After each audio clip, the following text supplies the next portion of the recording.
Welcome back to the Brahmin Word, and we are continuing on not just with the life of Daniel, but his visions as well.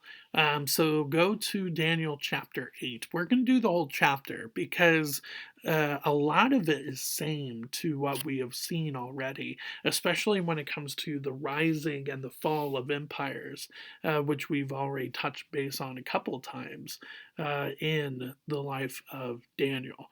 But there is something here that's really, really fascinating. And I think it really gives some explanation to the fact that God is watching over. And yes, bad individuals do come to power, but they do not come to power forever. They do end. Their reign of terror ends, and we see that here with a certain individual in history. So, with that being said, turn to Daniel chapter 8. Daniel chapter 8, we are going to start in verse 1. In the third year of the reign of King Belshazzar, a vision appeared to me, Daniel, after that which appeared to me at the first. So, this is still in the Babylonian Empire time period, which is very important because, again, it shows that this prophecy is a prophecy because the Medes and Persians have not taken over yet. Verse 2. And I saw in the vision, when I was in Susa, the citadel, which is in the province of Elam. And I saw in the vision, and I was at the Ulai canal. I raised my eyes and saw, and behold, a ram standing on the bank of the canal. It had two horns, and both horns were high, but one was higher than the other, and the higher one came up last. I saw the ram charging westward, and northward, and southward. No beast could stand before him, and there was no one who could rescue from his power. He did as he pleased, and became great. As I was considering, behold, a male goat came from the west across the face of the whole earth, without touching the ground. And the goat had a conspicuous horn between his eyes. He came to the ram with the two horns, which I had seen standing on the bank of the canal, and he ran at him in his powerful wrath. I saw him come close to the ram, and he was enraged against him, and struck the ram, and broke his two horns. And the ram had no power to stand before him, but he cast him down to the ground, and trampled on him. And there was no one who could rescue the ram from his power. Then the goat became exceedingly great, but when he was strong, the great horn was broken, and instead of it there came up four conspicuous horns toward the four winds of heaven. Out of one of them came a little horn, which grew exceedingly great toward the south, toward the east, and toward the glorious land. It grew great even to the host of heaven, and some of the host and some of the stars, and threw down to the ground, and trampled on them. It became great, even as great as the prince of the host. And the regular burnt offering was taken away from him, and the place of his sanctuary was overthrown. And a host will be given over to it together with regular burnt offering because of transgression, and it will throw truth to the ground, and it will act and prosper.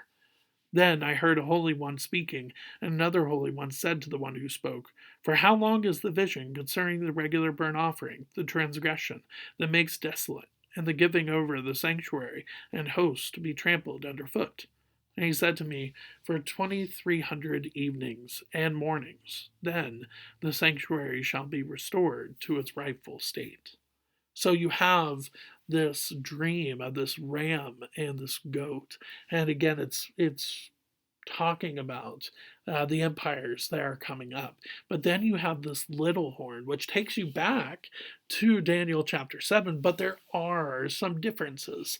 There are a lot of similarities, which is why some people believe that the person described here and interpreted in just a second is the Antichrist. But I think here in Daniel chapter 8, it's actually a very specific person, a human person in history, in global history, Antiochus Epiphanes, or Antiochus the Fourth, or Antiochus the Fourth Epiphanes.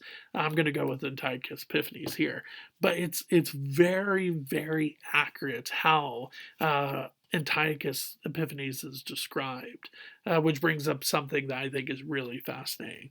But with that, let's get to the interpretation, because as like before, Daniel is, well, very confused and kind of freaking out a little bit.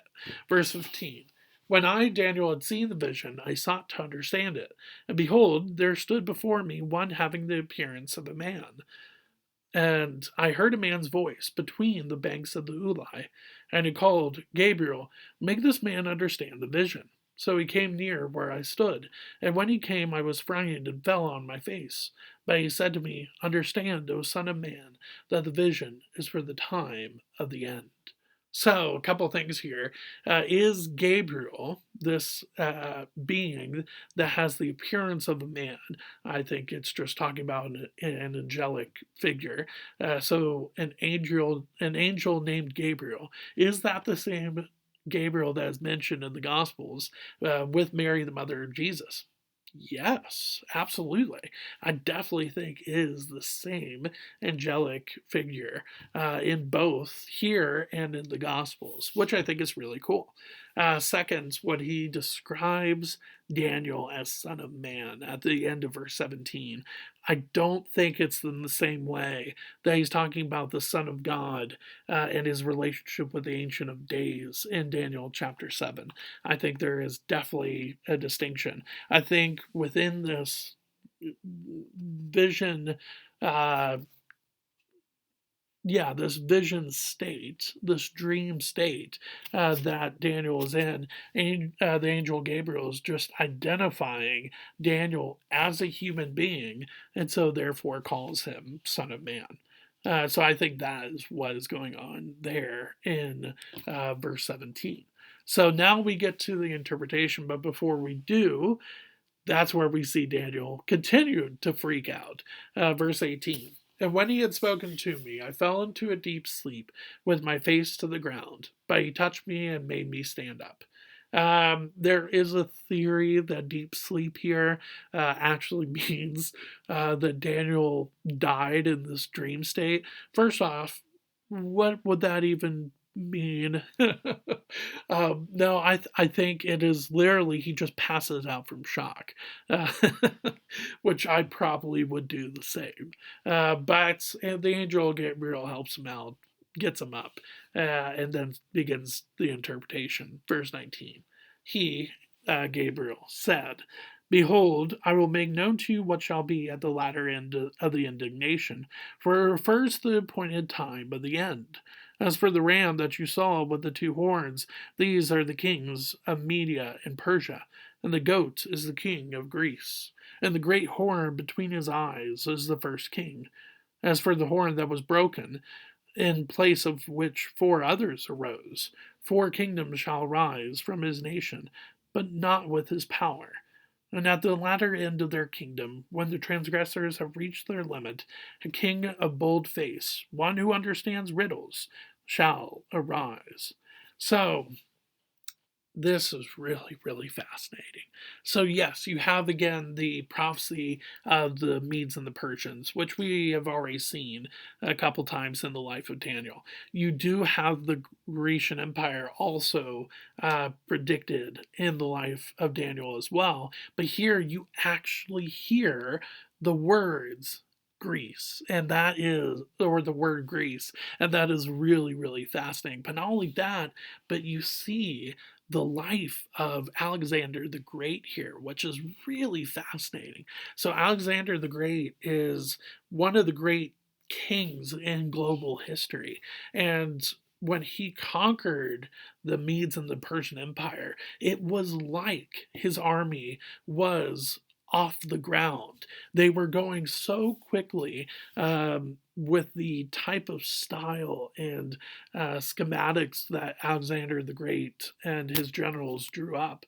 I mean, they were almost like they were just hovering over the ground and conquering as they went. Well, the dream itself literally describes the goat in that manner, and that is incredibly fascinating to me. look again at verse 5. As I was considering, behold, a male goat too, so that's Alexander the Great, came from the west across the face of the whole earth without touching the ground. I think there, it's not saying that Alexander the Great literally had powers of flying. Like he was the first man to fly. No, no, no. I don't think it's talking about planes. I think it's literally talking about the very fast and quick military mindset and schematics that Alexander the Great and his generals put into motion in order to conquer the Medes and the Persians. And this is prophesied way before that even happens, which is fascinating to me.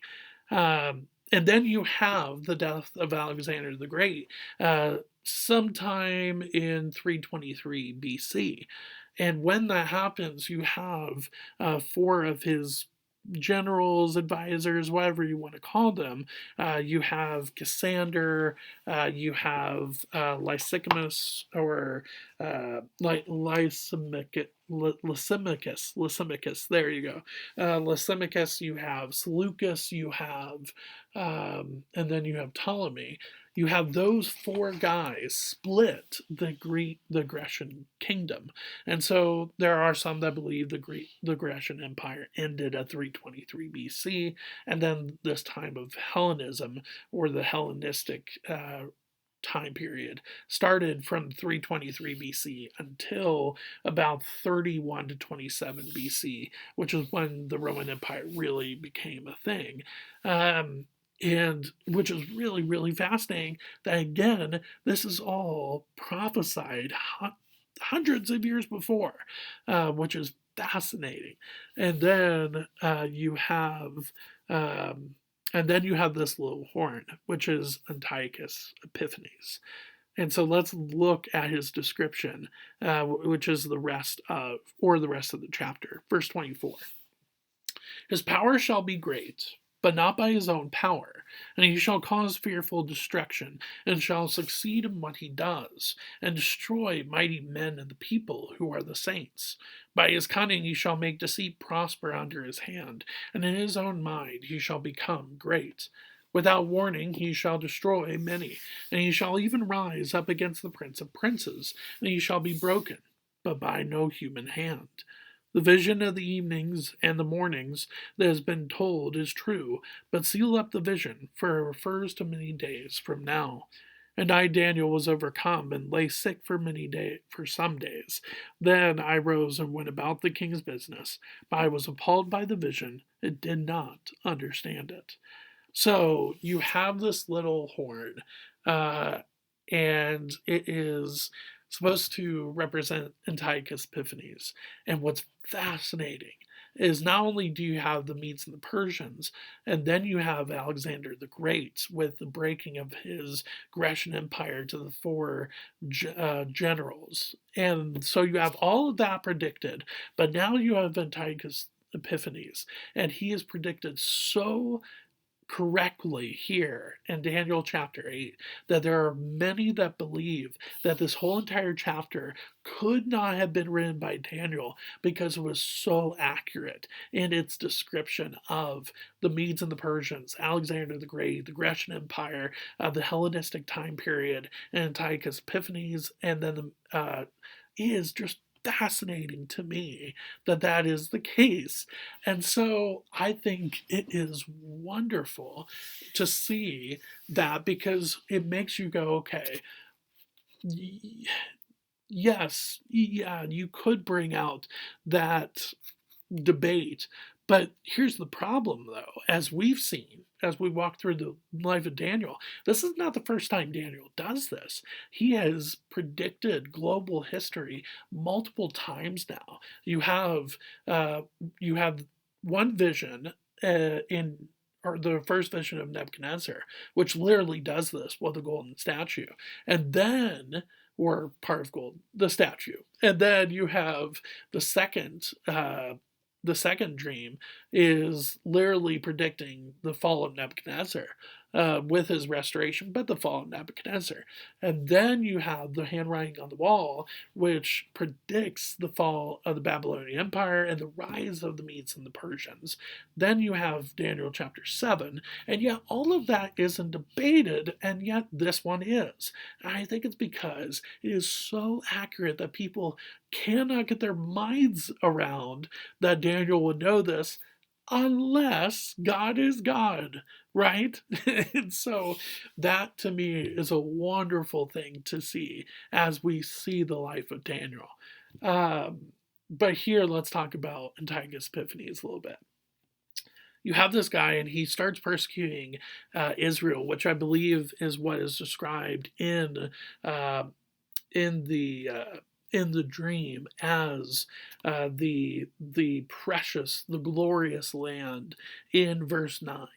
The glorious land, especially to Daniel, described by Daniel, would be Jerusalem, would be Israel. And so he does go to Israel, Antiochus Epiphanes does, in about 170 BC, and begins to persecute them. And then you have him really desecrate the temple in about 168 BC until 164 BC, which is thought to be the Maccabean Revolt, which takes place in the intertestamental time period between the end of the Old Testament and the beginning of the New. Here, it's really, really fascinating because the way that he is described is very much how historians would describe Antiochus Epiphanes. He believed he was right in his own mind, and yet the way that he comes to power and how brutal he is, it is like he is being led by something else. So for me personally, when it's talking about in verse 24, his power shall be great, but not by his own power, I think he literally is being guided by Satan, by demonic forces to bring this persecution to Israel. I think that is what is going on there. Because he goes about, when it's talking about the Prince of Princes, when it's talking about the burnt offerings and the sanctuary, the transgression, he literally brings in a statue of the pagan god Jupiter to the temple. And not only that, but then sacrifices pigs, which were unclean in Jewish law. He literally sacrifices pigs in the temple to desecrate the Lord, Jehovah, and who he is. I mean, this is absolutely described here. Now, when it's talking about his fall in verse 25, and he shall be broken but by no human hand, there's a couple ideas here. So first, you have the death of Antiochus Epiphanes in about 163 BC. There are a lot of theories out there, but there's a lot of religious part of that when it comes to pagan temples and him dying shortly after attacking one. So there is that theory. The other one too, when it says he shall be broken, I think it could be referencing the Maccabean Revolt.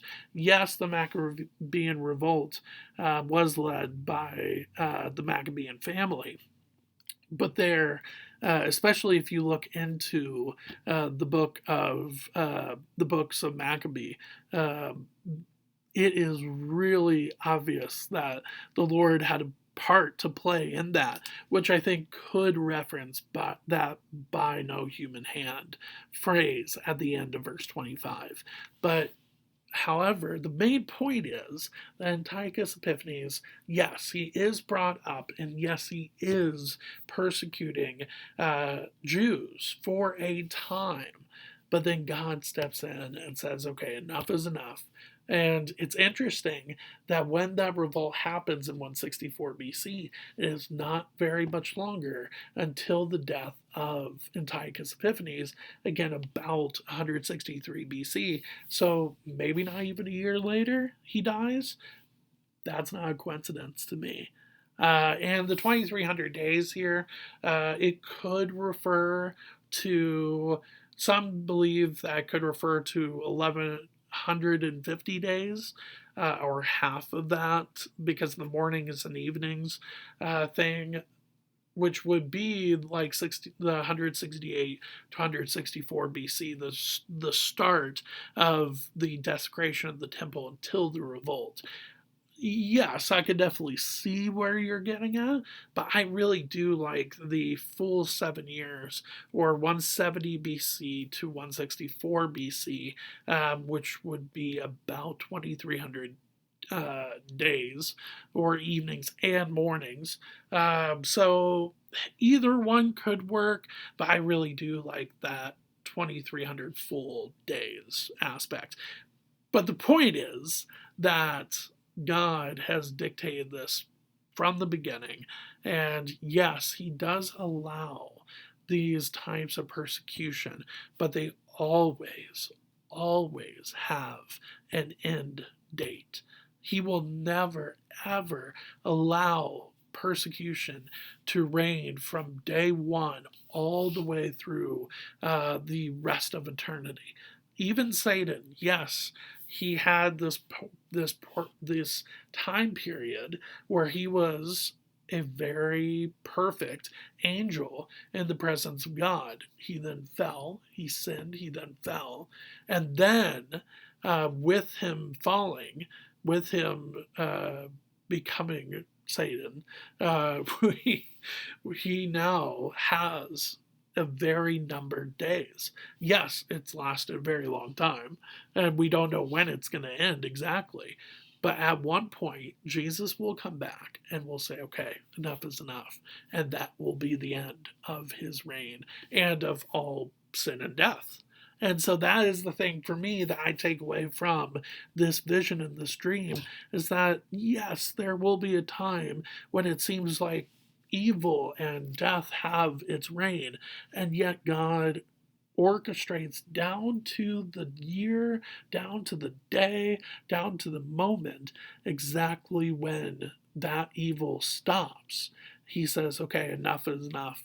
I'm taking over. And it's not because he couldn't in the time before, but he is using those times that are very, very difficult, yes, to test, but also to bring folks that do not believe in him a chance to believe in him.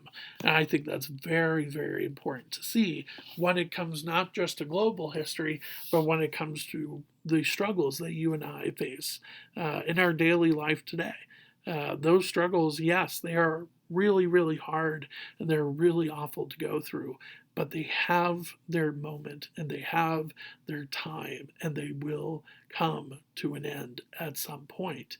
It may not be what you want, but it is what God has in plan and in store. So with that being said, there's a lot that you can learn from these visions, and so we will continue on with that with Daniel chapter 9, and I will see you then as we get into that chapter on Thursday.